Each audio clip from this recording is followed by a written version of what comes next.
So let we start. देखिए, हमने technical analysis को जनरली समझा कि टेक्निकल एनालिसिस क्या है, और फंडामेंटल एनालिसिस है उसको भी हमने देखा समझा।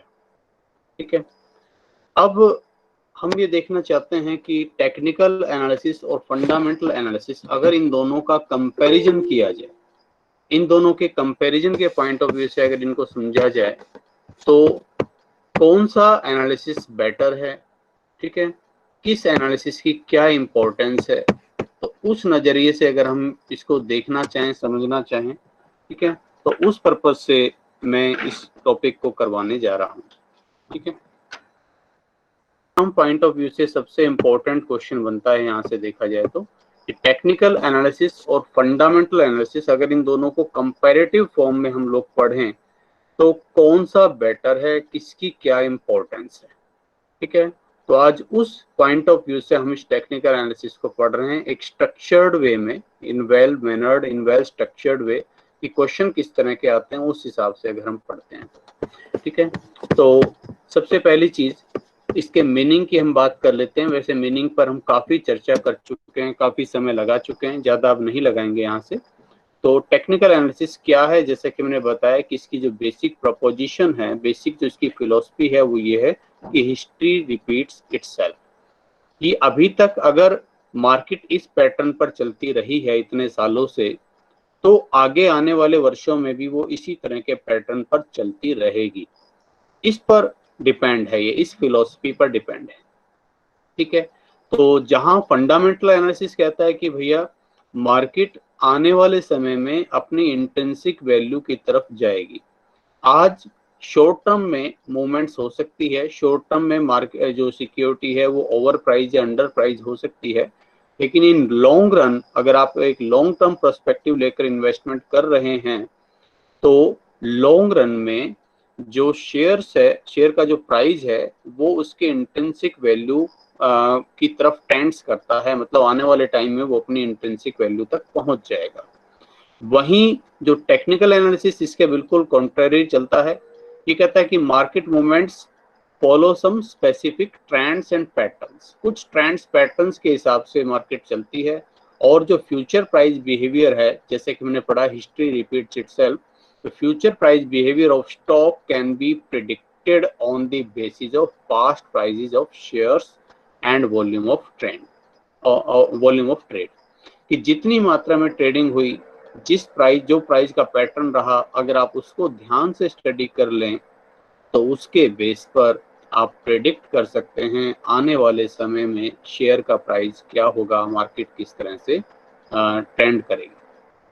ठीक है, और इसके लिए सम स्पेसिफिक पैटर्न्स जो हैं और चार्ट्स हैं उनको हम यूज करते हैं, हमने आपको बताया भी।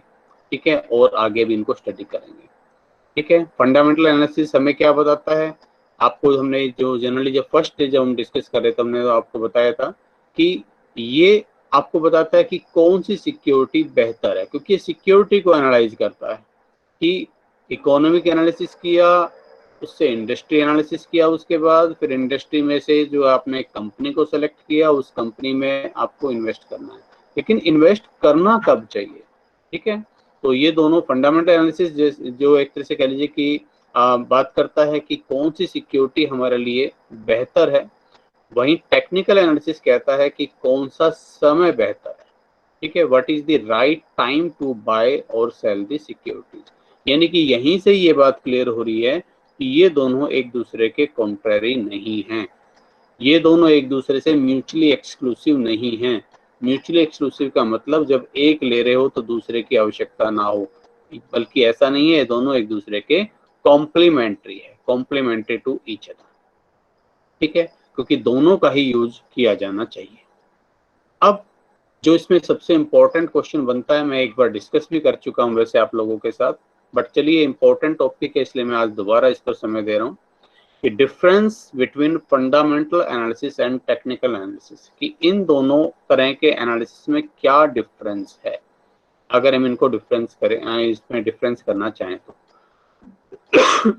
तो देखिए, कोशिश मैंने की है कि यहाँ बेसिस ऑफ डिफरेंस आपको क्लियर कट दिखाया जाए और फिर फंडामेंटल एनालिसिस में क्या होता है, टेक्निकल एनालिसिस में क्या होता है, उनको अलग अलग से समझाया जाए। सबसे पहली बात, बेसिक फिलॉसफी जिस पर ये बेस्ड है, जो इनका आधार है, बेसिक प्रीमाइसिस भी आप इसको बोल सकते हैं, कि कौन से मुख्य आधार पर ये काम करते हैं। तो फंडामेंटल एनालिसिस का मैंने बताया कि every security has its real worth. हर एक सिक्योरिटी का अपना एक वास्तविक मूल्य होता है, जिसको हम इंट्रिंसिक वैल्यू के नाम से जानते हैं। और इंट्रिंसिक वैल्यू वो मूल्य होता है जो फ्यूचर में उस सिक्योरिटी से मिल सकता है एक इन्वेस्टर को। जितना भी रिटर्न फ्यूचर में मिल सकता है इन्वेस्टर को, उसकी एक्सपेक्टेड रेट ऑफ रिटर्न जो है, उसके हिसाब से आप उसकी प्रेजेंट वैल्यू निकाल लीजिए और उसका टोटल कर लीजिए। जो आज वो वर्थ बैठता है वही उसकी इंट्रिंसिक वैल्यू कहलाती है। और इसकी जो फिलॉसफी है वो ये कि लॉन्ग टर्म में ये सिक्योरिटी वापस आएगी जरूर अपने उस इंट्रिंसिक वैल्यू की तरफ, अपनी उस रियल वर्थ की तरफ जरूर वापस आएगी। ठीक है, in long term its market price would be equal to it's intrinsic value. इसलिए आप देखिए कि कौन सी सिक्योरिटी अच्छी सिक्योरिटी, जो फंडामेंटली स्ट्रॉन्ग सिक्योरिटी है और वो अंडर प्राइस है, तो आप उसको चुनिए और उसमें इन्वेस्टमेंट करिए। वहीं टेक्निकल एनालिसिस के बारे में हम बार बार डिस्कस कर रहे हैं कि the share price moves in trends and specific patterns. एक स्पेसिफिक पैटर्न के हिसाब से मार्केट चलती है। हमने डाउ थ्योरी को समझा, हमने इलियट वेव थ्योरी को समझा। दोनों ने ही ये बताने की कोशिश की कि मार्केट के चलने का एक स्पेसिफिक ट्रेंड्स होता है, एक पैटर्न होता है। उस पैटर्न को स्टडी कर लीजिए तो आपको पता चल जाएगा कि अभी आप कौन सी पोजीशन में हैं, तो अगली पोजीशन अप की तरफ होगी या डाउन की तरफ होगी, और उसी के हिसाब से आप सिक्योरिटी को परचेज करने का या सेल करने का डिसीजन ले सकते हैं। तो the share price moves in trends and specific patterns which can be exploited, जिसका यूज किया जा सकता है, which can be exploited, उसका हम प्रयोग कर सकते हैं, हम मतलब investors, to predict its future price movements. कि फ्यूचर में शेयर प्राइस की मूवमेंट्स क्या रहेगी उसको प्रिडिक्ट करने के लिए हम इसका यूज कर सकते हैं। दूसरा डिफरेंस जो हो सकता है, टाइप्स ऑफ इंफॉर्मेशन रिक्वायर्ड, किस तरह की इंफॉर्मेशन चाहिए हमें। तो जाहिर सी बात है, हमने फंडामेंटल एनालिसिस में क्या किया था, हमने EIC एनालिसिस किया था। ई से इकोनॉमिक, आई से इंडस्ट्री और सी से कंपनी। तो इकोनॉमिक एनालिसिस में हमने क्या किया था, हमने सारे macro economic indicators, macro economic data को एनालाइज किया था। हमने जीडीपी को समझा था, हमने इन्फ्लेशन रेट को समझने की कोशिश की थी, हमने इंटरेस्ट रेट को समझने की कोशिश की थी, हमने ग्लोबल सिनेरियो को समझने की कोशिश की थी। ठीक है ना, कि ग्लोबल स्लोडाउन की तरफ है इकोनॉमी या ग्लोबल जो अप ट्रेंड्स की तरफ है। तो मैक्रो इकोनॉमिक डेटा को एनालाइज करते हैं हम इकोनॉमिक एनालिसिस के लिए। ठीक है, इंडस्ट्री से रिलेटेड डेटा को हम देखते हैं कि कौन सी इंडस्ट्री में, जैसे हमने पोर्टर का विलियम पोर्टर का जो है 5 फैक्टर मॉडल को हमने स्टडी किया था कि कंपटीशन का लेवल क्या है। हमने लाइफ साइकिल को स्टडी किया था, जिसके बेस पर हमें पता चल रहा था कि कंपनी अपनी इंडस्ट्री है वो अपनी कौन सी स्टेज में है, ग्रोथ की कौन सी स्टेज में, ग्रोथ स्टेज में है या डिक्लाइनिंग स्टेज में है। ठीक है, और कंपनी से स्पेसिफिक, कंपनी से रिलेटेड इंफॉर्मेशन को हमने देखा था, कुछ एक वेबसाइट्स को भी हमने विजिट किया और वहां हमने जाकर देखा कि किस किस तरह की इंफॉर्मेशन हमें चाहिए। हमें सेल्स के बारे में इंफॉर्मेशन चाहिए, हमें कंपनी के प्रॉफिटेबिलिटी के बारे में इंफॉर्मेशन चाहिए, हमें लिक्विडिटी पोजीशन के बारे में चाहिए, हम रेशो एनालिसिस निकालते हैं इसके बेस पर। तो इस तरह की इंफॉर्मेशन की आवश्यकता है। तो फंडामेंटल एनालिसिस इस तरह की इंफॉर्मेशन पर बेस्ड है। वहीं बात करते हैं टेक्निकल एनालिसिस की, तो it is based on the analysis of data related to securities only. उस सिक्योरिटी, हमें उस सिक्योरिटी का नाम भी मत बताओ बेशक कि कौन सी सिक्योरिटी, बस उस सिक्योरिटी के शेयर्स के प्राइस का पैटर्न बता दो कि उसका प्राइस की भाई ये इस तरह के मूवमेंट्स, बस ताकि मैं उसमें देखूं कौन सा पैटर्न चल रहा है और इसके हिसाब से अभी ये ऐसे हुआ, ये ऐसे हुआ, ये ऐसे हुआ, तो अब आगे कौन सा डाउन ट्रेंड की तरफ जाएगा या अप ट्रेंड की तरफ जाएगा, वो मैं अंदाजा लगा सकूं। बस उतनी इंफॉर्मेशन चाहिए। तो यहाँ कोई इकोनॉमिक इंफॉर्मेशन की जरूरत नहीं है, कोई इंडस्ट्री इंफॉर्मेशन की जरूरत नहीं है। सिर्फ जिस शेयर्स की स्टडी करनी है, उस शेयर्स के प्राइस का हमें डेटा मिल जाए, उसके वॉल्यूम जितनी ट्रेडिंग हुई है उसका हमें डेटा मिल जाए। ठीक है, ज्यादा से ज्यादा हम बेंचमार्क इंडेक्स को देख सकते हैं, सेंसेक्स निफ्टी वगैरह जो है उनका इंडेक्स कितना रहा है। ठीक है, और उस हिसाब से हम ये स्टडी कर लेंगे कि भाई आगे अब मार्केट के मूवमेंट्स किस तरफ जाएगी, तो इस इंफॉर्मेशन पर बेस्ड है। ठीक है, यानी कि पास्ट डेटा हमें चाहिए, past data of about security price and volume of trade, उसके बेस पर ही सारा एनालिसिस यहाँ पर होता है। तीसरा, अब ये इंफॉर्मेशन मिलती कहाँ से भाई आपको, सोर्सेज ऑफ इंफॉर्मेशन। तो जो EIC एनालिसिस है, जो इसकी बैकबोन आप कह सकते हो, backbone of fundamental analysis is EIC framework, economic, industrial and company related analysis. तो ये रिक्वायर्ड इंफॉर्मेशन कहाँ से मिलेगी आपको? ठीक है, जो इकोनॉमी से रिलेटेड इंफॉर्मेशन है, ठीक है, इकोनॉमी से रिलेटेड इंफॉर्मेशन की अगर मैं बात करता हूँ, ठीक है, तो वो आपको गवर्नमेंट के रिपोर्ट से मिलेगी, RBI की रिपोर्ट से, गवर्नमेंट के डेटाबेस से, वहां से आपको मिलेगी। तो अगर आप इकोनॉमी और इंडस्ट्री रिलेटेड इंफॉर्मेशन की बात कर रहे हैं तो वो आपको गवर्नमेंट रिपोर्ट से, डेटाबेस से, इस तरह की जो स्टडी हो रही है वहां से आपको मिल जाएगी। और दूसरी तरफ कंपनी से रिलेटेड जो इंफॉर्मेशन है, कंपनी स्पेसिफिक इंफॉर्मेशन, वो कंपनी के जो एनुअल पब्लिश्ड फाइनेंशियल डेटा होते हैं वहां से आप ले सकते हैं, जिनको हम एनुअल रिपोर्ट बोलते हैं। ठीक है, कंपनी के जो स्टेटमेंट्स हैं वहां से भी आपको इंफॉर्मेशन मिल सकती है। ठीक है, कंपनी के जो अपने फाइनेंशियल स्टेटमेंट्स हैं उनको आप एनालाइज कर सकते हैं। और इसके अलावा कुछ एक हमने प्रोफेशनल वेबसाइट्स को भी हमने स्टडी किया। ठीक है, प्रोफेशनल वेबसाइट्स लाइक हमने मनी कंट्रोल को देखा, हमने जो screener.in को देखा, तो वहां से भी आपको इंफॉर्मेशन मिल सकती है। ठीक है, तो ये हो गया सोर्सेज ऑफ इंफॉर्मेशन। वहीं टेक्निकल एनालिसिस को इंफॉर्मेशन कहाँ से चाहिए? इसको कहीं से अलग से नहीं चाहिए, सिर्फ जो स्टॉक एक्सचेंज है वहीं की इंफॉर्मेशन को उठा लीजिए, वहीं से उसका पिछला प्राइस, पिछली वॉल्यूम को आप देख लीजिए, पिछले कुछ वर्षों का जितना भी आपको मिल पाता है मैक्सिमम पीरियड का, उसको आप देख लीजिए, उसे आप एनालाइज कर लीजिए और ये बिल्कुल ईजिली अवेलेबल हो जाता है आपको। स्टॉक मार्केट का डेली डेटा ले लीजिए बेशक, या ट्रेडिंग रिपोर्ट जो मिलती है वो उठा लीजिए और उसको एनालाइज करके उसके ट्रेंड्स को समझ लीजिए कि आगे अब अगला पैटर्न किस तरफ जाएगा। एनालिसिस करते कैसे हैं? What are the tools and techniques used for fundamental analysis? Fundamental analysis को जब हम पढ़ रहे थे तो हमने EIC फ्रेमवर्क को पढ़ा, हमने इकोनॉमिक एनालिसिस को पढ़ा और साथ में ये देखा कि इकोनॉमिक एनालिसिस करते किस बेस पर। हमने इंडस्ट्रियल एनालिसिस देखा, उसका हमने देखा स्वॉट एनालिसिस, पोर्टर का एनालिसिस, हमने अलग अलग उसकी टेक्निक्स को समझा। इसी तरह से कंपनी का जब एनालिसिस करते हैं तो वहां पर रेशियो को एनालाइज कर रहे हैं, ट्रेंड परसेंटेज निकाल रहे हैं, ठीक है, वैल्यूएशन कर रहे हैं उसका, डिस्काउंटेड कैश फ्लो टेक्निक्स लगा रहे हैं।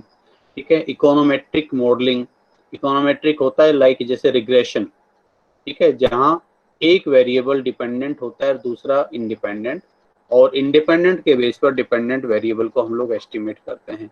प्रोबेबिलिटी डिस्ट्रीब्यूशन करके हम एस्टिमेट्स निकालते हैं, सेंसिटिविटी एनालिसिस करते हैं, ये सब रिस्क एनालिसिस की टेक्निक्स हैं। ये सब टेक्निक्स हम फंडामेंटल एनालिसिस के लिए यूज करते हैं। और टेक्निकल एनालिसिस की भी बहुत सारी टेक्निक्स मैं यहाँ डिस्कस कर चुका हूँ आपके साथ अलग अलग टाइम पे। ठीक है, आगे भी आज मैं दोबारा भी इनको एक बार कुछ हद तक इन पर रिवीजन करेंगे। तो इम्पोर्टेंट टूल्स टेक्निक्स जो टेक्निकल एनालिसिस की है वो है प्राइस और वॉल्यूम के चार्ट्स, आपने काफ़ी पढ़े हैं, देखे हैं। पैटर्न को स्टडी किया है, अलग अलग पैटर्न्स किस तरह के होते हैं, specific charts patterns. Moving average को एनालाइज कैसे करते हैं, मूविंग एवरेज के बारे में मैंने डिस्कस भी किया है। मार्केट ब्रेड्थ, मार्केट ब्रेड्थ का मतलब कुल मिलाकर भाई कितने शेयर्स आज, कितनों के तो प्राइस बढ़े और कितनों के घटे, तो बढ़ने वाले ज़्यादा थे, घटने वाले ज़्यादा थे। ठीक है, इसी तरह से होता है ऑसिलेटर्स, ऑसिलेटर्स मतलब मार्केट में दोलन, कंपन किस तरह का है, इनको हम स्टडी करेंगे आगे। अब बड़ी इंपॉर्टेंट चीज अगली कि ठीक है एनालिसिस ऐसे करते हैं। अब इन्वेस्टर के दो क्वेश्चन होते हैं, इन्वेस्टर दो बातें पूछता है। ठीक है, इसीलिए हम एक दूसरे को कॉम्प्लीमेंट्री बोल रहे हैं। इन्वेस्टर पूछता है भाई कहाँ पर इन्वेस्ट करूं, ठीक है, फिर वो पूछता है अच्छा मैं कब इन्वेस्ट करूं। या कब मैं शेयर बेच दूं या खरीदूं। तो इन दोनों का आंसर ये दोनों मिलकर देते हैं। The answer of investors question कौन से? Fundamental analysis answer the question of investors that which security is the most suitable for investment. Investment के लिए अच्छी सिक्योरिटी कौन सी है, यानी कि वेयर टू इन्वेस्ट, कहाँ इन्वेस्ट करना चाहिए, ये आंसर हमें मिलता है फंडामेंटल एनालिसिस से। जबकि टेक्निकल एनालिसिस क्या करता है, ये काम करता है मार्केट में जो डिमांड और सप्लाई फोर्स है उस पर। ठीक है, किसी शेयर्स की डिमांड इतनी है और सप्लाई इतनी है, ठीक है, तो डिमांड सप्लाई के हिसाब से आज इसका ये ऑप्टिमम प्राइस है। ठीक है, डिमांड और सप्लाई फोर्स, अब अगर किसी शेयर्स की सप्लाई अधिक होगी यानी कि बेचने वाले अधिक होंगे तो प्राइस गिरेगा, डिमांड अधिक होगी यानी कि खरीदने वाले अधिक होंगे तो मार्केट बुलिश हो जाएगी और शेयर प्राइस बढ़ेगा। तो बस इन डिमांड और सप्लाई फोर्सेस के बेस पर काम करती है और ये बताती है कि अब आने वाले टाइम में डिमांड ज़्यादा रहने वाली है या फिर सप्लाई, बेचने वाले अधिक होंगे या खरीदने वाले, यानी कि अब आने वाला समय किस तरफ जाएगा। So what is the right time to invest in a security. एक सिक्योरिटी में इन्वेस्ट करने का सही समय कौन सा है, मीन्स व्हेन टू इन्वेस्ट, कब विनियोग करें। कब का जवाब ये देता है, कहाँ का जवाब अच्छे से ये देता है। बाय सेल सिग्नल्स, कब ये कहता है कि बाय करो और कब कहता है कि सेल करो। तो बाय सेल सिग्नल्स हमने अभी फंडामेंटल एनालिसिस को हम पढ़कर आ रहे हैं, हमने पढ़ा कि फंडामेंटल एनालिसिस कहता है कि भाई सबसे पहले तो उसकी इंट्रिंसिक वैल्यू निकाल लो। It is totally based on its intrinsic value which can also be said true value of shares. एक शेयर्स की ट्रू वैल्यू क्या है, यानी कि शेयर्स में कितना दमखम है, इन फ्यूचर जितना कुछ रिटर्न देगा उस सारे की प्रेजेंट वैल्यू आज कितनी बनती है। ठीक है, तो कहता है कि if its market price is less than it's intrinsic value, आज इंट्रिंसिक वैल्यू तो 250 रुपए बनती है लेकिन शेयर बिक रहा है मार्केट में 150 का, तो कहेगा कि भाई बाय कर लो, खरीद लो इसको। ठीक है, क्योंकि शेयर है अंडर प्राइस। तो if its market price is less than intrinsic value, share is called under price. और ये बाय सिग्नल किसके लिए देता है, अंडर प्राइस सिक्योरिटीज के लिए, कि भैया ये सिक्योरिटी अच्छी है लेकिन अंडर प्राइस है, तो then it advise to A buy signal to investor. तो इन्वेस्टर को कहता है भाई खरीद लो इसको। ठीक है, अब इसको इससे कोई मतलब नहीं मार्केट ट्रेंड्स कैसा है, मार्केट खूब गिरे जा रही है, नीचे गिर रही है, इसको कोई मतलब नहीं है, ये सिर्फ सिक्योरिटी स्पेसिफिक बात करता है। ठीक है, एंड वाइस वर्सा का मतलब जब ये इंट्रिंसिक वैल्यू 250 है लेकिन मार्केट में बिक रहा है 300 का और टेक्निकल इंडिकेटर्स कह रहे हैं कि अभी ये और बढ़ेगा, लेकिन फंडामेंटल एनालिसिस कहेगा नहीं नहीं भाई ये तो ओवर प्राइस हो गया, बस अब इसको खरीदने का विचार छोड़ दो, आपके पास है तो उसको बेचो और प्रॉफिट बुकिंग करो। ठीक है, तो वाइस वर्सा का मतलब ये हो गया कि जब मार्केट प्राइस इंट्रिंसिक वैल्यू से अधिक होता है तो फिर ये जो है सेल सिग्नल सजेस्ट करता है इंस्टेड ऑफ बाय सिग्नल। जबकि टेक्निकल एनालिसिस हम लोग पढ़ते आ रहे हैं अभी, it is based on the analysis of charts and patterns of price. ठीक है, if patterns advise that price will be on upside, pattern ये कह रहा है कि भाई ये पैटर्न चल रहा है और इसके हिसाब से अगला मूवमेंट ये आनी है, तो अगर ये अप साइड मूवमेंट आनी है तो कहेगा कि शेयर को खरीद लीजिए।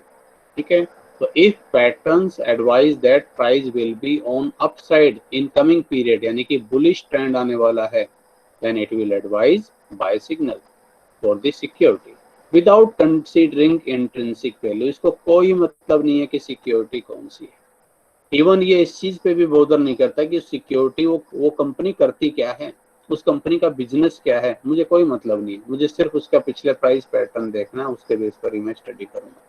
ठीक है, weather share price, share over price under price, इससे इसको कोई मतलब नहीं। हो सकता है शेयर पहले उसकी इंट्रिंसिक वैल्यू मात्र 150 रुपए हो, पहले ही वो 300 का हो गया हो और अभी भी उसका बुलिश ट्रेंड होने की तरफ है, तो ये अभी भी इसके लिए बाय सिग्नल देगी। जबकि फंडामेंटल एनालिसिस कहेगा कि नहीं नहीं अब इसको बाय करना ठीक नहीं है। ये इन दोनों में बेसिक डिफरेंस रहेगा।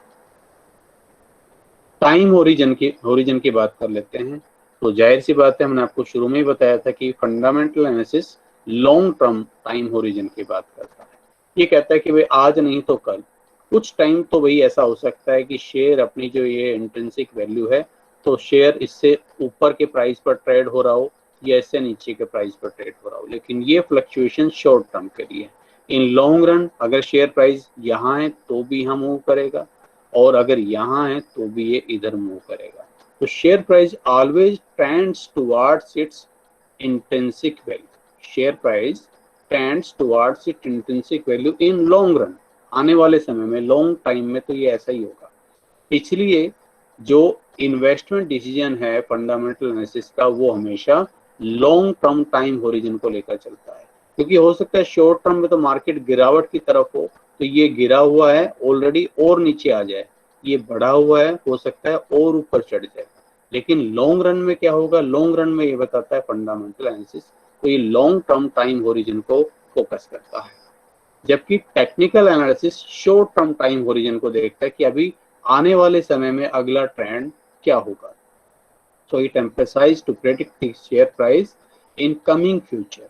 ठीक है, so it is done for short time horizon. क्योंकि लॉन्ग टर्म जितने लंबे समय, हम मान लो 5 साल का होरिजन लेकर चल रहे हैं, तो 5 साल में तो पता नहीं कितनी बार ट्रेंड्स आ चुके होंगे, कितनी बार अप एंड डाउन आ चुके होंगे। तो इसीलिए मैंने ये लिखा है कि in long run the market trends are expected to reverse many times. अभी आपको दिख रहा है एक अगले महीने जो है बढ़ेगा, लेकिन हो सकता है उसके बाद अगले महीने फिर से गिरावट का ट्रेंड आ जाए, फिर उसके बाद फिर से बढ़ावट का आ जाए। ठीक है, तो ये शॉर्ट टर्म्स के लिए ज्यादा यूजफुल है। इसीलिए अगला हमने बेस यही लिया है इसका कि हु आर द यूजर्स। तो generally long term traditional investors जो लॉन्ग टर्म प्रोस्पेक्टिव लेकर चलते हैं, वो इसके यूजर्स होते हैं, वो फंडामेंटल एनालिसिस में ज्यादा बिलीव करते हैं। जबकि जो टेक्निकल एनालिसिस है वो बेसिकली यूज किया जाता है जिनको हम शॉर्ट टर्म इन्वेस्टर्स, और हमने जब इन्वेस्टमेंट का पहला चैप्टर पढ़ा था तो हमने बोला था कि इन्वेस्टर वही है जो लॉन्ग टर्म पर्सपेक्टिव लेकर चलता है। शॉर्ट टर्म पर्सपेक्टिव वाले को हम लोग इन्वेस्टर बोलते ही नहीं थे, हम उसको बोलते थे स्पेक्युलेटर्स, सट्टेबाज। ठीक है, तो जो सट्टेबाजी करने वाला है या इंट्राडे मार्केट ट्रेडर्स, वैसे ज्यादा ट्रेडिंग होती इसी तरह की है, डे ट्रेडिंग होती है और शॉर्ट टर्म स्पेकुलेशंस के लिए ट्रेडिंग ज्यादा होती है। ठीक है, और आपको पता है भाई जिसकी लाठी उसकी भैंस, तो इसलिए जो मार्केट है ना, वो मार्केट जो कई बार फंडामेंटल एनालिसिस के हिसाब से कम चल पाती है, और जो आपका जो टेक्निकल एनालिसिस है उसके हिसाब से अधिक मूव करती है। ठीक है, तो ये भी म्यूट हो जाइए।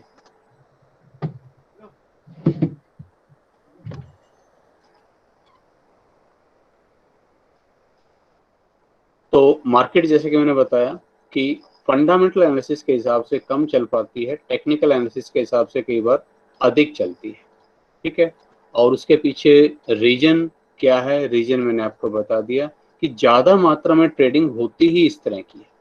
ठीक है, तो बट ऐसा नहीं कि इसकी इंपॉर्टेंस कम है, दोनों की अपनी इंपॉर्टेंस है। यही हमारा अगला क्वेश्चन भी है जो अक्सर आपसे पूछा भी जाएगा एग्जाम में कि विच इज बेटर और which is superior, technical analysis और फंडामेंटल एनालिसिस। दोनों को पढ़ लिया, लेकिन दोनों में से कौन सा हमारे लिए बेहतर है। तो fundamental analysis is based on the analysis of strength and weakness of particular security. एक पर्टिकुलर सिक्योरिटी की स्ट्रेंथ वीकनेस को स्टडी किया जाता है, उसके हम वेरियस फाइनेंशियल इंडिकेटर्स को स्टडी करते हैं, रेशियो एनालिसिस करते हैं। उसके लिए पूरा कॉम्प्रिहेंसिव एनालिसिस होता है, पूरी इकोनॉमी को स्टडी कर रहे होते हैं, इकोनॉमी किस तरफ है, इंडस्ट्री को देखते हैं, और इंडस्ट्री के बाद फिर कंपनी से स्पेसिफिक डेटा को हम लोग देखते हैं। So it tries to find the true price at which it should be purchased. ठीक है, कि वो ट्रू प्राइस कौन सा है जिस पर मुझे इसको खरीदना चाहिए, इंट्रिंसिक वैल्यू के रूप में मुझे इसको खरीदना चाहिए। ठीक है, तो उस ट्रू प्राइस को निकालने की कोशिश की जाती है यहाँ पर, और उसी ट्रू प्राइस का नाम है इंट्रिंसिक वैल्यू। ठीक है, लेकिन इसकी मेजर लिमिटेशन मैंने आपको वेरी फर्स्ट डे जब मैं डिस्कस करा था मैंने आपको बताई थी, मेजर लिमिटेशन ये है कि latest data generally not remains available. हमारे पास जो लेटेस्ट डेटा इसके लिए जो चाहिए होते हैं ना, वो जनरली अवेलेबल नहीं हो पाते। ठीक है, बिल्कुल अप टू डेट डेटा हमारे पास नहीं होते। ऐसा क्यों होता है? क्योंकि जो लास्ट पब्लिश डेटा है वही तो होगा हमारे पास, उसके बाद अगले 2 महीनों में क्या हुआ, 3 महीनों में क्या हुआ, वो हमारे पास नहीं होता। मान लो कंपनी क्वार्टरली अपना रिजल्ट डिक्लेयर करती है, तो अभी ये जो दिसंबर अभी गया है, इसके रिजल्ट्स हमें जाकर मिलेंगे कहीं जाकर जनवरी एंड में, फरवरी एंड में, ठीक है। तो अब देखो जनवरी एंड की में भी अगर मान लो रिजल्ट मिलते हैं, फरवरी के शुरुआत में मिलते हैं, तो हमारे पास अभी उस टाइम उससे पहले तक की इंफॉर्मेशन कौन सी होगी, हमारे पास सितंबर तक का डेटा होगा, फिर अक्टूबर, नवंबर, दिसंबर इसका डेटा, और फिर जो जनवरी चली गई वो, ठीक है, वो पीरियड का हमारे पास टाइम गैप होगा। और फरवरी में जाकर भी हमें फिर दिसंबर तक का ही पता चलेगा, जनवरी का फिर भी गैप रह जाएगा।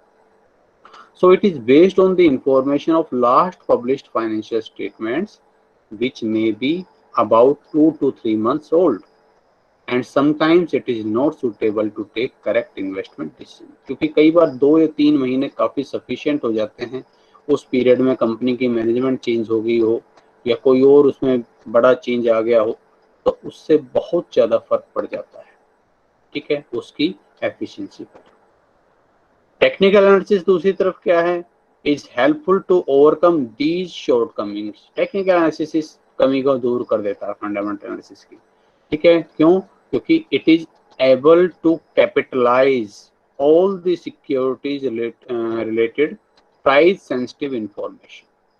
प्राइस सेंसिटिव, प्राइस को प्रभावित करने वाली जो भी इंफॉर्मेशन है उस सिक्योरिटी से जुड़ी हुई, उन सबको मार्केट प्राइस, मार्केट ट्रेंड्स के रूप में कैपिटलाइज कर देता है। जैसे ही कुछ इस तरह की इंफॉर्मेशन आई कंपनी के फेवर की, तो मार्केट ट्रेंड्स अपने आप ही ऊपर होने लग जाएगा, शेयर अपने आप ही, शेयर प्राइस बढ़ने लग जाएंगे, तो आप अपने आप ये देखेंगे कि कुछ अच्छा चल रहा है इस कंपनी के लिए, इसीलिए शेयर प्राइस ऊपर की तरफ है। और अगर इससे रिलेटेड कोई एडवर्स इंफॉर्मेशन निकल कर आ रही है बाहर, तो अपने आप ही शेयर प्राइस गिरने लग जाएंगे। तो it is able to capitalise the latest market information, ठीक है। तो जो कुछ अगर शेयर प्राइस लगातार गिर रहा है, तो इसका मतलब समझ जाओ कि कुछ ना कुछ इस कंपनी के उसमें प्रॉब्लम है। और आपके पास जो पब्लिश फंडामेंटल डेटा अगर उसको सपोर्ट कर रहे हैं, तो आप देखिए कहीं ना कहीं फिर इंफॉर्मेशन में लैप्स है, आपके पास लेटेस्ट इंफॉर्मेशन इसका मतलब नहीं है, ठीक है। अच्छा, लेकिन इसकी मेजर शॉर्टकमिंग क्या है, जो मैंने बताया कि मैं आपको वही डेटा दे देता हूँ, बस 1 साल का डेटा दे दिया प्राइस का, भाई 20, 25, 30, 35, 45, 10, 15, 20 इस तरह का बस। अब आपको ये भी बोदर करने की जरूरत नहीं भाई ये कौन सी कंपनी का डेटा है, मतलब ही नहीं, बस उसको आप चार्ट पर प्लॉट करो और ट्रेंड निकाल लो, ठीक है।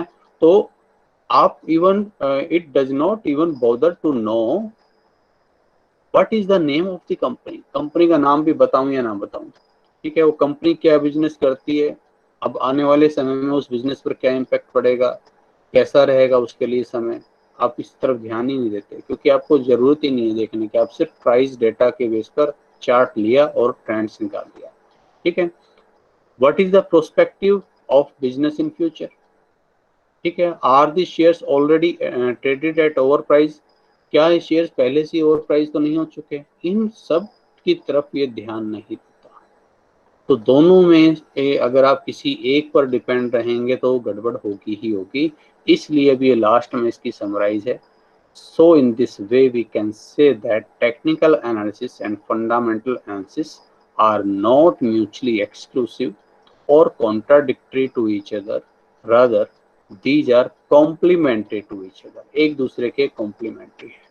The investors should select the right security to invest by fundamentals, right security का selection, सही security का चुनाव होना चाहिए fundamental analysis के बेस पे, and timing of buy और sell, खरीदने या बेचने का निर्णय होना चाहिए टेक्निकल एनालिसिस को ध्यान में रखते हुए, ठीक है। तो इस तरह से एक दूसरे के ये कॉन्ट्राडिक्टरी नहीं है बल्कि कॉम्प्लीमेंट्री, ठीक है।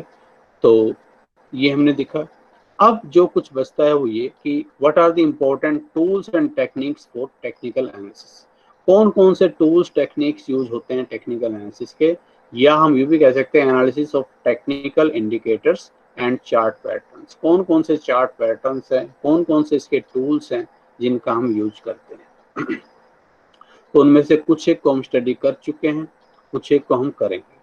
तो सम इम्पोर्टेंट टूल्स टेक्निक्स जो इसमें यूज होती है, उसमें पहला ये मैं काफ़ी डिटेल में करवा चुका हूँ, इन पर हमने बाकायदा 2 लेक्चर लगाए हैं पूरे। तो एनालिसिस ऑफ मार्केट इंडिकेटर्स कि मार्केट मूवमेंट्स कैसे होती है। जैसे इसका ये क्वेश्चन का जवाब है कि how market moves in general, specific pattern की बात नहीं कर रहा, इन जनरली मार्केट जो चलती है तो कैसे चलती है भाई। ठीक है, तो इस संबंध में 2 थ्योरी हमने पढ़ी है, एक डाउ थ्योरी और एक इलियट वेव थ्योरी। दोनों पर 2 लेक्चर पूरे हमने लगाए हैं, तो ये हम कर चुके हैं, ये आपको अब करना है वहीं से ही। ठीक है, इसके अलावा इसमें दूसरा आता है चार्ट्स की भी काफ़ी वेरियस टाइप्स हमने पढ़ी है। ठीक है, एक बार चलो मैं इस पर आता हूँ दोबारा। और तीसरा इसमें हम पढ़ेंगे मूविंग एवरेज एनालिसिस, ये बहुत ज़्यादा यूज होता है। ठीक है, और जब आप टेक्निकल एनालिसिस पढ़ेंगे ना तो उसमें मिलेगा आपको डीएमए। ये डीएमए बड़ा अटपटा सा लगता है, डीएमए ये है डेली मूविंग एवरेज और कुछ नहीं है। ठीक है, तो मूविंग एवरेज की बहुत ज़्यादा ज़रूरत है। मार्केट ब्रेड्थ एनालिसिस, इसके हम ऑसिलेटर्स, इंडिकेटर्स वगैरह उनको पढ़ेंगे, और कुछ एक स्पेसिफिक चार्ट्स एंड पैटर्न्स, वो भी मैंने आपको करवाया था उस दिन, शायद लेक्चर रिकॉर्ड नहीं किया था हमने, लेकिन उस दिन भी हमने आपको बताया था। इनको एक बार अब हम आने वाले लेक्चर्स में लेने वाले हैं। तो ये जो है ये तो मैं नहीं करवा रहा हूँ, ऑलरेडी आपके पास 2 लेक्चर्स हैं इस पर, तो पूरे रिकॉर्डेड। चार्ट्स पर मैं एक बार थोड़ा सा दोबारा ध्यान दिलाते हुए, और इन तीनों को हम और लेंगे, बस टेक्निकल एनालिसिस में इस बार अभी हम सिर्फ इतना ही करेंगे। ठीक है, तो इसमें हमने लिया सबसे पहली जो हम इसमें ले रहे हैं चार्ट्स में, पहला है लाइन चार्ट। अभी फटाफट एक बार देख लेते हैं, सारे आपके किए हुए हैं वैसे तो फर्स्ट मैंने लिया इसमें लाइन चार्ट। ठीक है, दूसरी टेक्निक में बात कर रहा हूँ, पहली टेक्निक जो जनरल मूवमेंट्स ऑफ मार्केट्स। ठीक है, ये फिर से एक बार देख लीजिए, ये देखिए, तो उसमें analysis of market indicators based on study of patterns analysis, यानी कि how market moves in general, market in generally कैसे मूव करती है, उस संबंध में 2 थ्योरी डाउ और इलियट वेव के हम पढ़ चुके हैं। दूसरा नंबर इसमें आता है चार्ट्स का। अब उसको मैं एक बार फिर से आपको रिमाइंड करवाता हूँ, चार्ट्स एनालिसिस। उसके बाद आने वाले लेक्चर में बचे हुए तीनों हम पढ़ेंगे और ये टेक्निकल एनालिसिस हम कंप्लीट कर देंगे। तो चार्ट्स में हमने अलग अलग तरह के चार्ट्स पढ़े। चार्ट्स को हम स्टडी करें उससे पहले आप ये देख लो, चार्ट्स में जो प्राइस जो स्टडी के होते हैं कौन कौन से होते हैं। एक होता है ओपन प्राइस, ये वैसे मैं बता चुका हूँ, ओपन प्राइस या ओपनिंग प्राइस ओ से डिनोट कर सकते हो। एक क्लोजिंग प्राइस, ठीक है, सी बोल सकते हो। एक high level, highest level, high level भी बोल सकते हो, एच, और एक लो, एल। बेसिकली 4 तरह के प्राइस इन चार्ट्स में दिखाए जाते हैं, और कुछ एक चार्ट्स वॉल्यूम को भी दिखाते हैं। ठीक है, मात्रा वी, कितनी मात्रा में ट्रेडिंग हुई, number of shares. Opening price का मतलब आज जब सुबह मार्केट ओपन हुई, मार्केट में ट्रेडिंग शुरू होती है 9:15 पर, 9:15 बजे से ट्रेडिंग शुरू हो जाती है सुबह। ठीक है, और सैटरडे संडे ऑफ रहता है, कुछ एक और हॉलीडेज होते हैं उसके।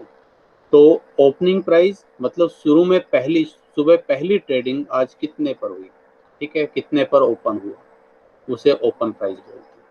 क्लोज प्राइस जब शाम को 3:30 बजे लास्ट ट्रेडिंग होती है, ठीक है, तो लास्ट ट्रेडिंग कितने पर हुई वो उसका क्लोज प्राइस है। जनरली तो क्या होता है कि आज का जो क्लोज प्राइस है, मान लीजिए आज डेट हो गई, आज कितनी है, 7 है, ठीक है, 7/1/2021, तो 7/1/2021 का जो क्लोजिंग प्राइस है, ठीक है, वही 8/1/2021 का ओपनिंग प्राइस बन जाता है। लेकिन ऐसा हमेशा नहीं होता भाई। अब आज इतने पर क्लोज हुआ, इन बिटवीन शाम को नतीजे आ गए मार्केट उस कंपनी के, ठीक है, और वो नतीजे बहुत फेवर में आ गए, एकदम से शेयर्स की डिमांड बढ़ गई बहुत ज़्यादा, कंपनी ने बहुत सारा डिविडेंड डिक्लेयर किया है, तो सुबह ही जो है 9 बजे से बुकिंग लगनी शुरू हो जाएगी। तो हो सकता है क्लोज तो हुआ वो शेयर्स 125 पर, और हो सकता है सुबह पहली ट्रेडिंग ही उसकी 150 पर हो। ठीक है, सुबह से ही बुकिंग लगनी शुरू हो जाएगी। ठीक है। और ये मैंने आपको एक बार सीबी वाले उसमें बताया भी था, कुछ एक और भी अलग अलग सिचुएशन में बता चुका हूँ, अपने डीमेट अकाउंट के थ्रू भी मैंने आपको समझाया कि जो आफ्टर ऑफिस आवर्स 3:30 PM जो है ना, इसके बाद भी आप ट्रेडिंग कर सकते हो, मतलब ट्रेडिंग लाइव नहीं होगी, एक तरह से ऑर्डर बुकिंग हो जाएगी, उसको आफ्टर मार्केट ऑर्डर्स बोलते हैं। ठीक है, आफ्टर मार्केट, मार्केट क्लोज होने के बाद आपने बुक कर दिया भाई, अब नेक्स्ट जो है डे अगर जैसे ही मार्केट ओपन हो तो इस प्राइस पर पहुंचे तो मेरे शेयर्स को बेच देना या खरीद लेना, या जो मार्केट प्राइस पर बेच देना या खरीद लेना। ठीक है, तो इस आफ्टर मार्केट ऑर्डर्स चलते रहते हैं। तो अब ये सब जाहिर सी बात है नेक्स्ट डे के प्राइस को अफेक्ट करते हैं। तो अगर कंपनी के फेवर में कोई अच्छी इन्फॉर्मेशन होगी तो हो सकता है पहले ही बहुत सारे एएमओ लग जाए उसको खरीदने के लिए, तो सुबह वो खुलेगा ही 125 के बजाय हो सकता है 150 पर। और अगर कोई बहुत बुरी इंफॉर्मेशन आ गई तो 125 पर क्लोज हुआ था, हो सकता है सब लोग बेचने के लिए तैयार होंगे, बेचने के लिए बुकिंग का सौदा पहले ही तैयार हो जाएगा। और मार्केट तो भाई डिमांड सप्लाई के बेस पर काम करती है, तो सुबह हो सकता है वो ओपन ही हो सकता है कि 105 पर हो। ठीक है, तो हमेशा ऐसा नहीं होता कि जो क्लोजिंग प्राइस है वही ओपनिंग प्राइस हो, हाँ बाकी वैसे लगभग नजदीक से ही चलते हैं। उस दिन की ट्रेडिंग में शेयर जहां अपने हाईएस्ट प्राइस पर पहुंचा उसे हाई बोलते हैं कि आज जितना इसने हाई बनाया, जितने गिरने पर जितना लोवेस्ट पहुंचा उसको लो बोलते हैं। और वॉल्यूम का मतलब नंबर ऑफ शेयर्स ट्रेड, कितने शेयर्स ट्रेड हुए, नंबर ऑफ शेयर्स भी ले सकते हैं या कुल मिलाकर वॉल्यूम इन रुपीज भी ले सकते हैं कि कितने रुपए की ट्रेडिंग हुई। ठीक है, तो उसे हम वॉल्यूम बोलते हैं। तो इन सब चीजों को जो है रिफ्लेक्ट करते हैं ये चार्ट्स। ठीक है, कुछ चार्ट्स केवल क्लोजिंग प्राइस के बेस पर काम करते हैं, कुछ चार्ट्स इन सभी को इंक्लूड करते हैं। उनमें पहला चार्ट मैं ले रहा हूँ लाइन चार्ट, मैंने बता भी चुका हूँ वैसे मैं आपको। लाइन चार्ट ये है based on closing price only, ये ध्यान रखना कौन सा क्या बताता है। ये जो आपका लाइन चार्ट है ये केवल क्लोजिंग जो प्राइस पर काम करता है। लाइन चार्ट और इसको पॉइंट चार्ट भी बोल देता हूँ, पॉइंट चार्ट दो बना लेना बेशक आप इसके, point chart and line chart. ठीक है, देखो मैंने कहा कि भाई ये डेज हैं, Monday, Tuesday, Wednesday, Thursday, Friday, ये शेयर्स के प्राइस हैं। ठीक है, क्लोजिंग प्राइस।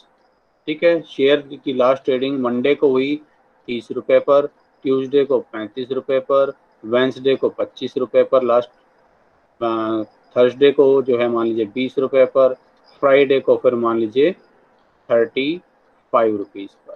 ठीक है, तो अब जो यहाँ तो YOX यहाँ प्राइस रहेगा, यहाँ डेज या टाइम लिखा जाएगा, और ये क्लोजिंग प्राइस। देखो अब इसी से मैं पहले पॉइंट चार्ट बनाता हूँ फिर लाइन चार्ट बनाता हूँ। पॉइंट चार्ट तो कैसे बनेगा, ये Monday, Tuesday, Wednesday, Thursday, Friday, Saturday ऐसे लिखा। मंडे को 30 रुपए, भाई यहाँ 30 हो गया, फिर अगले दिन 35, अगले दिन 25, अगले दिन 20, अगले दिन फिर से 35। ठीक है, तो ये तो हो गया पॉइंट चार्ट। और अगर इन सब पॉइंट्स को हम मिला देते हैं तो ये बन जाएगा लाइन चार्ट। ठीक है, तो लिमिटेशन इसकी यही है कि वैसे तो सिंपल है ड्रॉ करने में, लेकिन सिर्फ क्लोजिंग प्राइस की इंफॉर्मेशन पर मार्केट के अंदर जो उस दिन जो उठा पटक रही, उस दिन किस तरह की फ्लक्चुएशंस रही, वो डेज के अंदर की फ्लक्चुएशंस का पता नहीं चल पाता। हो सकता है चलो क्लोज तो चलो अपने प्राइस पर आ गया हो, नॉर्मल प्राइस पर, लेकिन उससे पहले दिन में प्राइस जो है 30 के बजाय मान लो 70 पर पहुंच गया हो तो। ठीक है, तो वहां इन सब चीजों के बारे में नहीं पता चलेगा। हो सकता है इसने अपना बिल्कुल लो 5 रुपए बना दिया हो तब, तो इन सब चीजों के आपको पता नहीं चलेगा। ठीक है, ये इसकी मेजर लिमिटेशन है। दूसरा है बार चार्ट।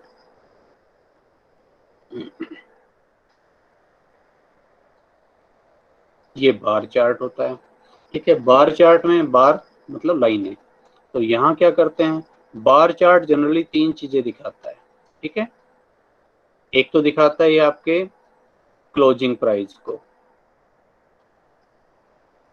एक दिखाता है हाई को, एक दिखाता है लो को। ओपनिंग प्राइस जनरली नहीं दिखाता, लेकिन ऐसा नहीं कि दिखा नहीं सकता, दिखा सकते हैं दिखाना चाहें तो। ठीक है, मैं भी बताता हूँ आपको। जैसे मान लीजिए मैंने अब उसी डेटा को लिया, Monday, Tuesday, Wednesday, Thursday, Friday, ठीक है, 5 दिन का ही डेटा मैंने ले लिया। ये ओपनिंग प्राइस, ये क्लोजिंग प्राइस, ये हाई, ये लो, ठीक है। मंडे को शेयर प्राइस ओपन हुआ 25 रुपए पर, हाई बनाया इसने अपना 35 रुपया, लो पर पहुंचा 20 रुपया, ठीक है, और क्लोज हुआ मान लो ये 30 रुपए पर, ठीक है, इस तरह से।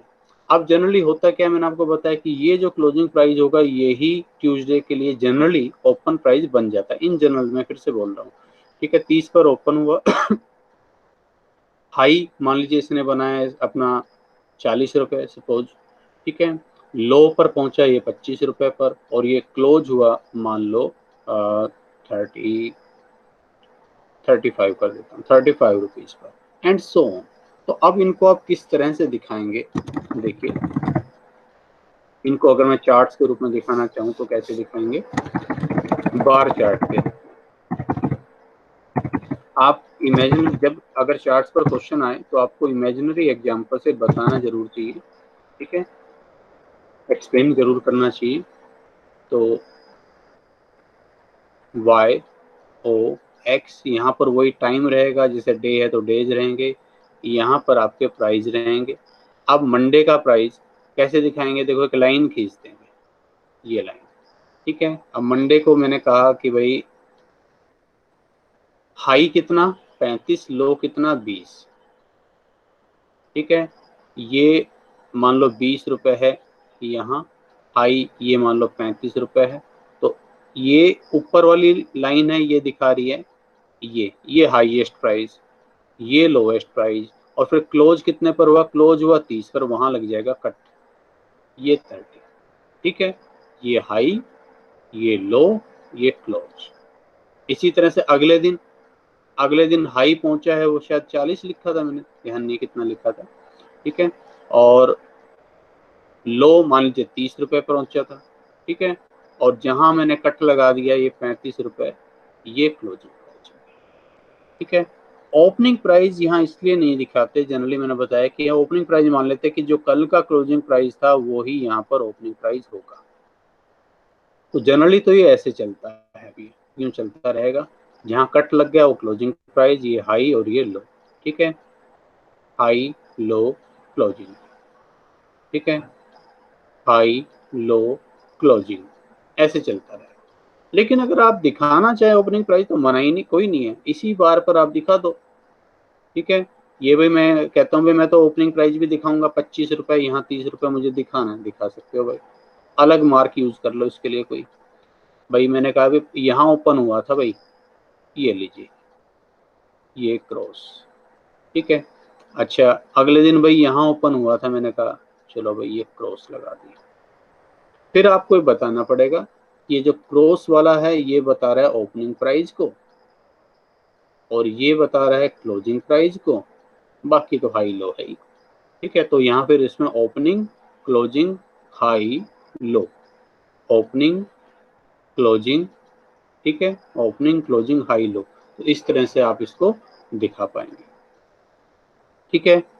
तो इस केस में लगभग ये सारी विशेषता इसमें आ जाती है कैंडल स्टिक चार्ट वाली, ठीक है। लेकिन कैंडल स्टिक चार्ट की एक खूबी है कि उसमें अलग अलग कलर भी यूज होते हैं, ठीक है, रेड कलर या ग्रीन कलर, तो उससे एक तरह से एक साइकोलॉजिकल इम्पैक्ट जो नजर आता है, साथ साथ वो अलग अलग रंग की जो कैंडल नजर आती है, ठीक है ना, उसका एक अलग ही इम्पैक्ट पड़ता है और ज़्यादा आकर्षक बन जाता है, इसीलिए वो सबसे ज़्यादा यूज होता है, ठीक है। तो अगला चार्ट भी अपना नहीं, अभी बार चार्ट है, उसके बाद पॉइंट एंड फिगर चार्ट लिया हुआ है हमने, ये भी मैं वैसे करवाया मैंने आपको, ठीक है। एक बार फिर से चलिए इसको देखते हैं। तो पॉइंट एंड फिगर चार्ट तीसरी कैटेगरी में आता है, पॉइंट एंड फिगर चार्ट। इसकी विशेषता, इसकी कमी यह है, पॉइंट एंड फिगर चार्ट, इसकी कमी यह है कि ये भी only based on closing price, closing price सिर्फ क्लोजिंग प्राइस पर ही बेस्ड है, ठीक है। और इसमें किस तरह से होता है, इसमें देखो प्राइस बढ़ने के लिए अलग इंडिकेशन होता है, घटने के लिए अलग इंडिकेशन। सपोज करो मैं पिछले 10 दिन के शेयर प्राइस लिख रहा हूँ, ठीक है, मन से वैसे ही 25 रुपया, 30 रुपया, 32 रुपया, 35 रुपया, फिर इसके बाद 28, 24, 20, 27, 30, 35, 45, 42, 28, 30, ऐसे मैंने मन से लिख दिया कुछ भी, ठीक है। अब हम शुरू क्या करेंगे, दो तरह के सिंबल हम लिखते हैं, क्रॉस सिंबल लेते हैं और जीरो वाला सिंबल। जीरो काटा आपने कभी खेला होगा ना, उस तरह से, ठीक है।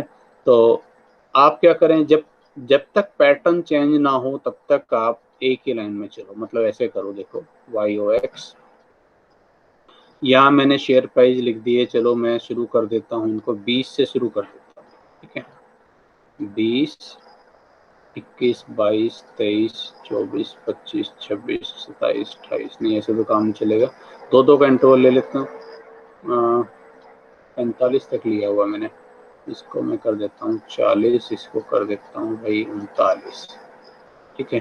तो मैंने कर दिया भाई 22, 24, 26, 28, 30, 32, 34, 36,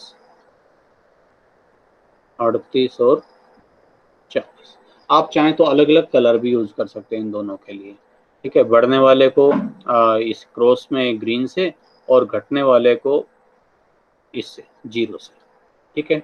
और जीरो रेड भी दिखा सकते हैं इसमें।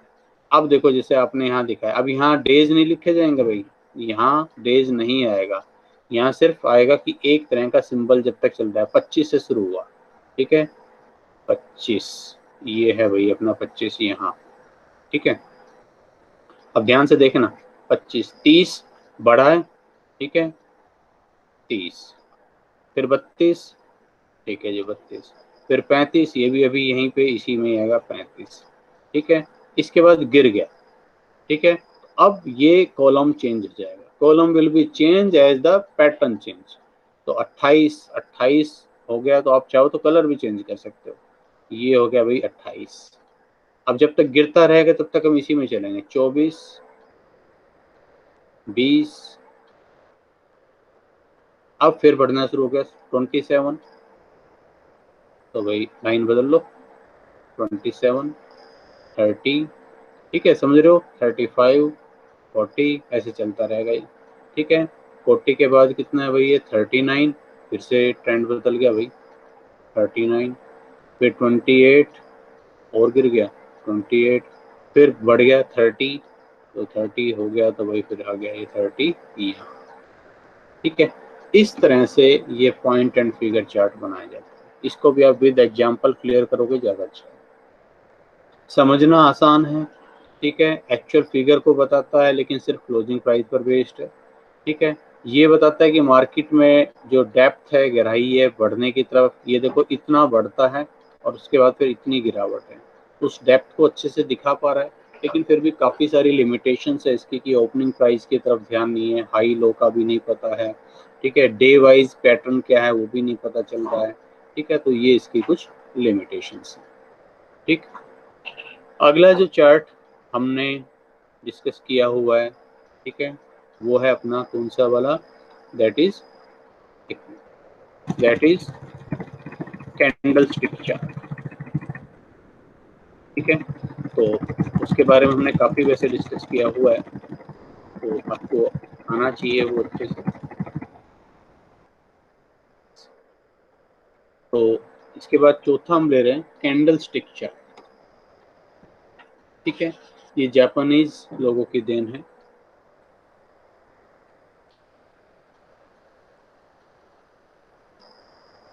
कैंडल स्टिक चार्ट्स, ठीक है। इसको हम जापानीज कैंडल स्टिक चार्ट भी बोल सकते हैं,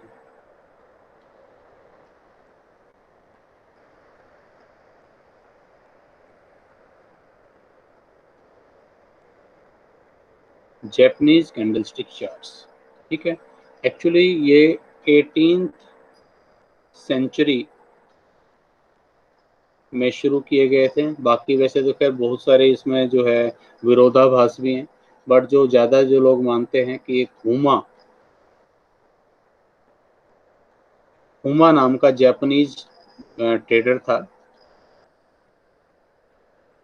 जापानीज राइस ट्रेडर, चावल का व्यापारी। तो वो क्या करता था, वो चावल बेचने के लिए वो जो है स्टडी ये करता था कि कौन कौन से दिन, जैसे वीक में मान लो 6 दिन ट्रेडिंग हो रही है मान लो, तो वीक में कौन कौन से दिन चावल के दाम बढ़ते हैं, कौन से दिन गिरते हैं। तो उसके लिए अलग अलग वो कैंडल यूज करता था, अलग अलग रंग की। ठीक है, मान लो रेड और ग्रीन कैंडल यूज कर ली, और उसने इस तरह से किया हुआ Monday, Tuesday, Wednesday, Thursday, Friday, Saturday. Monday को इस बार बढ़ा तो उसने ग्रीन कैंडल लगा दी भाई, ट्यूसडे को बढ़ा ग्रीन कैंडल लगा दी, वेंसडे को बढ़ा ग्रीन लगा दी, थर्सडे को मान लीजिए गिरावट आई तो उसने रेड कैंडल रख दी उसके नाम की, फ्राइडे को फिर से बढ़ा या गिरावट हुई तो रेड कैंडल लगा दी, सैटरडे को फिर मान लीजिए उसके बढ़ावट हुई तो ग्रीन कैंडल, अगले दिन मंडे को फिर से ग्रीन। तो कितनी ग्रीन कैंडल आई और फिर कितनी रेड कैंडल आई। ठीक है, किस दिन रेड कैंडल ज़्यादा है, किस दिन ग्रीन कैंडल ज़्यादा है, उस बेस पर उसने ये पैटर्न समझने की कोशिश की कि जनरली कौन से दिन तो प्राइस बढ़ते हैं, कौन से दिन प्राइस गिरते हैं। तो अब प्राइस बढ़ने के ज़्यादा चांसेस है, गिरने के चांसेस है, उसने इस पैटर्न को समझने की कोशिश की। ठीक है, और उस बेस पर उसने अपने प्रॉफिट को, अपने मुनाफे को काफ़ी बढ़ाया। ठीक है, तो ये कैंडल नाम इसका वहीं से पड़ा। इस तरह की उसने पहले और कोई इंडिकेटर्स तो होते नहीं थे, उसने इस तरह की मोमबत्तियां रखनी शुरू कर दी, दोनों अलग अलग कलर की, और वहीं से उसका नाम कैंडल स्टिक पैटर्न बन गया। ठीक है, और इसी तरह का पैटर्न अब हम फिर अपने जो शेयर प्राइस की मूवमेंट्स है उसको समझने के लिए भी यूज करने लग गए। तो दो तरह की कैंडल्स यहाँ पर यूज होगी, रेड कैंडल, ठीक है, और ग्रीन कैंडल। काफी कुछ वैसे मैं बता चुका हूँ इन सब के बारे में। तो ये बताती है प्राइस बढ़ने को, प्राइस बढ़ा, और ग्रीन ये देखो कलर से ही पता चल जाएगा। ठीक है, तो और ये बताता है प्राइस गिरा, ठीक है, गिरावट को। अब उस दौरान शेयर प्राइस हाईएस्ट कितना गया ये यहाँ होगा, और लोएस्ट कितना गया वो यहाँ होगा। ठीक है, उसके बाद ये क्या बताएंगे, ये रेड कैंडल बताती है गिरावट को। ठीक है, गिरावट हुई होगी ऊपर से नीचे, तो इसका मतलब ये इसका ओपनिंग प्राइस और यहाँ पर फिर क्लोज हुआ। ठीक है, और इसी तरह से ग्रीन कैंडल की जब हम बात करेंगे तो ग्रीन कैंडल में ये हाई, ये लो, ठीक है, और ग्रीन कैंडल चलती है नीचे से ऊपर की तरफ। ठीक है, तो ये इतने पर ओपन हुआ और इतने पर हुआ क्लोज।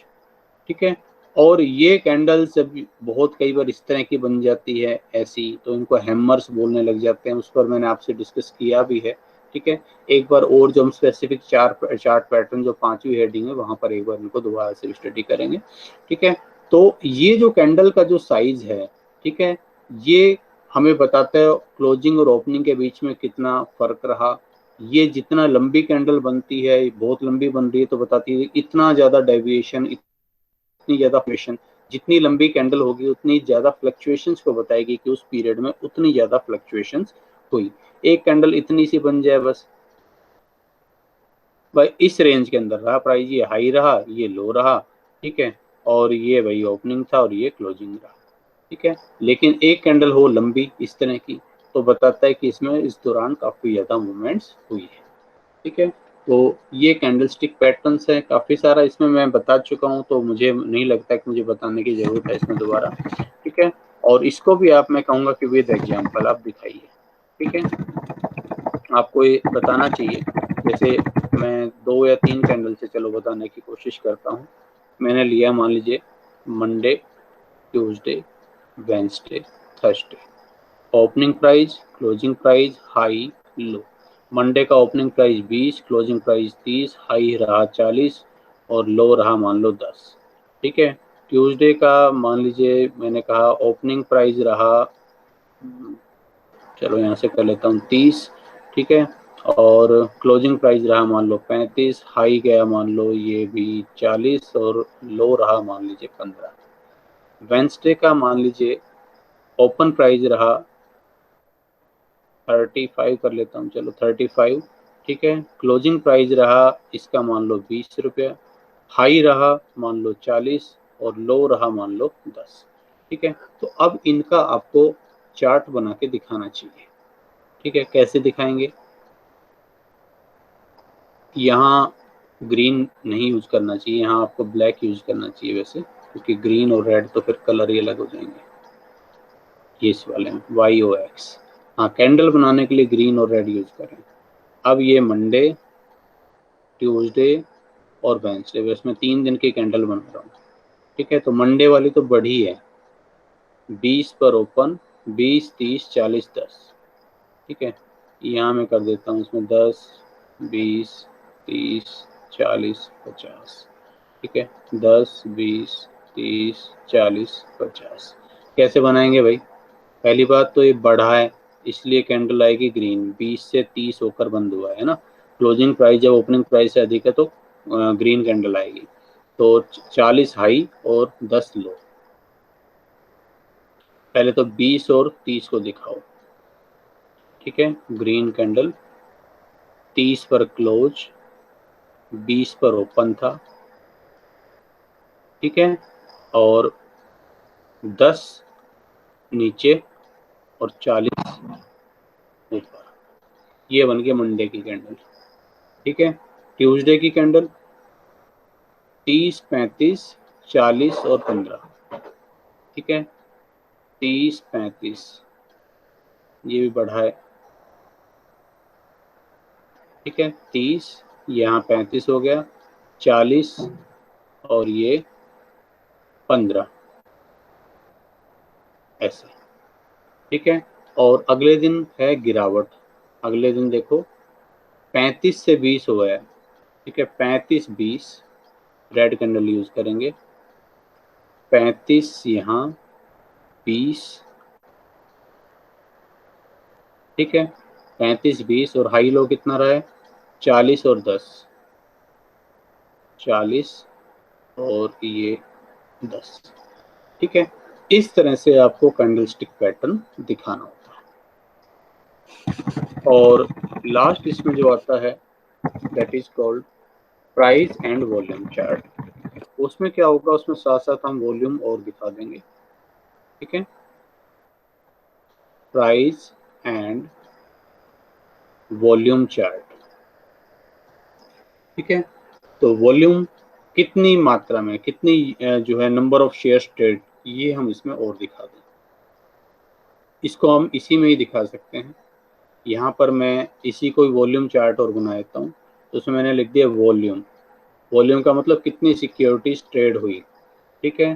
तो सिक्योरिटीज ट्रेड हुई मान लो यहाँ 10,000, यहाँ मान लो 12,000, यहाँ मान लो 8,000, ठीक है। इस तरह से।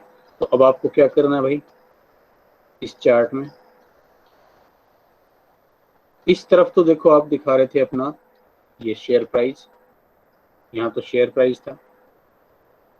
अब दूसरे कॉलम में दूसरी तरफ लाइन खींचकर, ठीक है, वाई डैश पर यहाँ दिखा दो आप वॉल्यूम। और वॉल्यूम कितना है भाई? 5,000, ठीक है, 10,000, 15,000, 5,000, 10,000, 15,000, 20,000, ठीक है। इस तरह से आप दिखा रहे हैं इसमें, ठीक। तो यहाँ साथ साथ इसमें वॉल्यूम आप और शो कर सकते हैं। तो भाई पहले दिन का वॉल्यूम कितना है? पहले दिन का वॉल्यूम है भाई 10,000, आपने यहाँ दिखा दिया साथ में, ये पहले दिन यहाँ वॉल्यूम है 10,000। वॉल्यूम के लिए अलग सिग्नल यूज कर सकते हो, ब्लू जैसे आपने ले लिया, ये 10,000, ठीक है। अच्छा, और अगले दिन कितना है? 12,000, तो 12,000 यहाँ जाएगा, ये अगले दिन का वॉल्यूम दिखा दिया आपने, ठीक है। और अगले दिन 8,000 अगले दिन का जाएगा, ये अगले दिन का वॉल्यूम दिखा दिया आपने, ठीक है। और अगले दिन 8,000 है तो अगले दिन का आपने दिखा दिया, ये अगले दिन का वॉल्यूम दिखा दिया। आप ये वॉल्यूम चार्ट जो है ना, इनको बार चार्ट के साथ भी दिखा सकते हो। बार चार्ट हमने बनाए थे ऐसे, ठीक है। तो इनमें वॉल्यूम चार्ट और भी आसानी से दिखाया जाएगा। यहाँ वॉल्यूम दिखाना है, ये ऐसे कर दो बस। तो वॉल्यूम में अब ये तो वॉल्यूम, इसके बाद ये हाई, ये लो, ये क्लोज, ये ओपन, ठीक है। इसी तरह से यहाँ पर वॉल्यूम दिखा दिया आपने इसका, यहाँ ये 8,000 का वॉल्यूम दिखा दिया आपने, ठीक है। इस तरह से आप ये चार्ट्स, डिफरेंट टाइप के चार्ट्स यहाँ पर यूज करते हैं। तो ये सारा हम डिस्कस कर चुके हैं। अब हम नेक्स्ट टाइम पढ़ेंगे मूविंग एवरेज एनालिसिस कैसे करते हैं, मार्केट ब्रेड्थ एनालिसिस कैसे करते हैं, और कुछ स्पेसिफिक चार्ट्स और के पैटर्न्स हैं, उनको हम कैसे स्टडी करते हैं, उनको हम इसमें देखें, ठीक है। तो आज के लिए इतना ही। नेक्स्ट टाइम शायद ये टेक्निकल एनालिसिस हम इसको कंप्लीट करें।